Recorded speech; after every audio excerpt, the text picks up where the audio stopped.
इस लाइब्रेरी को यहाँ तक पहुँचाने में हमारे मंत्री संचालक श्री कैलाश चंद्र पंत जी का विशेष योगदान रहा है। उनके मार्गदर्शन में इस लाइब्रेरी को हाईटेक बनाने में बहुत बड़ा उनका योगदान है। इस लाइब्रेरी को इतना सुंदर बनाने के लिए हमने बाल पुस्तकालय को बनाया और बाल पुस्तकालय में हिंदी की विभिन्न गतिविधियों को शामिल किया। इसमें हम समय समय पर हिंदी से संबंधित प्रतियोगिताओं का आयोजन करते रहते हैं, जैसे पोस्टर प्रतियोगिता, रचनात्मक प्रतियोगिताएं, साहित्यिक प्रतियोगिताएं और सृजनात्मक प्रतियोगिताएं। और इसमें हम बच्चों को स्कूलों से बुलाकर समय समय पर प्रतियोगिताओं का आयोजन करते रहते हैं और इसके उत्थान के लिए बस हम कार्यरत हैं। आप सभी के सहयोग से इसको एक शिखर तक ले जाने का प्रयत्न हम सभी कर रहे हैं।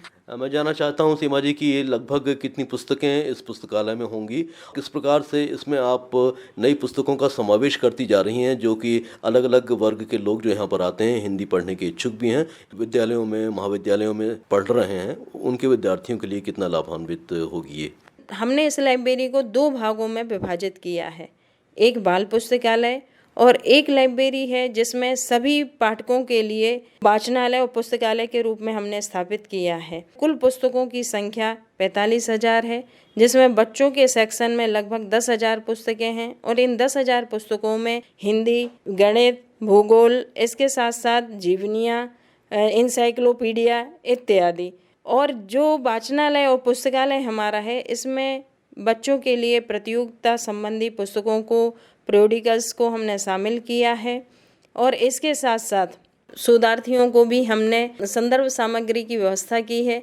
और अभी तक यहाँ पर 22 PhD हमारे पुस्तकालय के संदर्भ ग्रंथों से अवार्ड हो चुकी हैं। अभी हाल ही में कोरोना काल के बाद 8 विद्यार्थियों का यहाँ सिलेक्शन हुआ है, 1 उप रजिस्ट्रार, 4 ट्रैफिक पुलिस और 4 संविदा शिक्षकों में। मतलब लगातार लोग पुस्तकें पढ़ भी रहे हैं, ज्ञान भी अर्जन कर रहे हैं। सीमा जी, आप आने वाले समय में किस प्रकार के और नवाचार करना चाहती हैं ताकि जो पुस्तकालय की महत्ता को भूलते जा रहे हैं वो वापस पुस्तकों की ओर लौटें और ज़्यादा से ज़्यादा पुस्तकें पढ़ें? हिंदी को लेके हम कुछ नए स्वरूप में इसको स्थापित कर रही हूँ।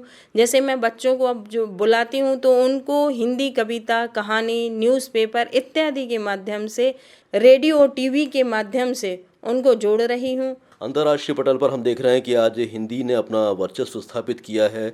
आप इसे कितनी बड़ी पहल मानती हैं और आने वाले समय में हिंदी को किस स्वरूप में देखती हैं? पहल तो पहले भी हो रही थी, क्योंकि मोदी जी ने इस स्वरूप को थोड़ा सा बदला है। इसके उत्थान के लिए हिंदी भवन और हमारा पुस्तकालय प्रयासरत है और हम नए नए कार्यक्रमों के नए सृजन से हिंदी को एक नए स्वरूप के रूप में प्रस्तुत कर रहे हैं और मुझे पूरा विश्वास है कि हिंदी अपना एक बहुत ही ऊंचा शिखर बनाने में कामयाब हो पाएगी। अच्छा, हम जानना चाहते हैं कि इस पुस्तकालय का जो प्रयोग करना चाहते हैं, आना चाहते हैं, उनके लिए क्या व्यवस्था है, किस प्रकार से वो इसके सदस्य बन सकते हैं? देखिए क्या है, पुस्तकालय भी है, ये वाचनालय भी है। अगर आप पुस्तकालय के सदस्य बनना चाहते हैं तो हमने पुस्तकालय की सदस्यता को 3 भागों में विभाजित किया है।